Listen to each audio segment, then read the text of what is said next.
गणपत बाबू 24 वर्ष परिवार सह शासन कले व्हाट इज हिज कंट्रीब्यूशन जो मैंने एपर्यंत एमएलए हेले धर्मशाला कंट्रीब्यूशन उपर किसी लिखा है जबरदस्त से माने चेयरमैन कल्पत बाबू लोक से माने चेयरमैन समय जो इनसीडेंट है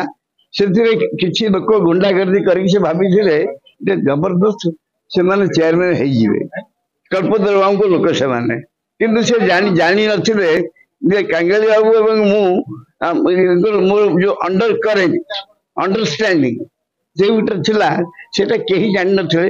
केवल जने लोक जानि से उपेंद्र स्वाई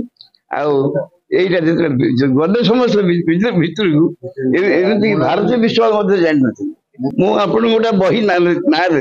धर्मशाला संस्कृति गोटे बही लिखाई दिखंड बही अच्छी डॉक्टर जगन्नाथ जेना एवं डॉक्टर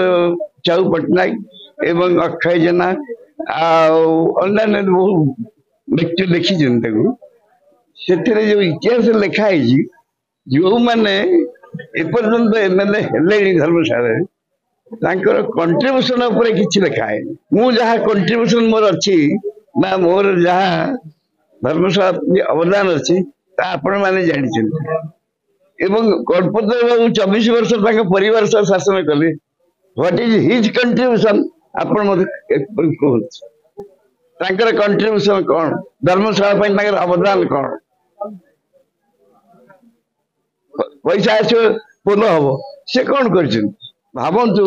जे एठी मो पई समस्त एकेठी हो पारे जो माने दीर्घ 75 मसीह आज पर्यंत मो संगे काम करते जी करे पारे मुझे मोर माने संपूर्ण आशीर्वाद दूसरी।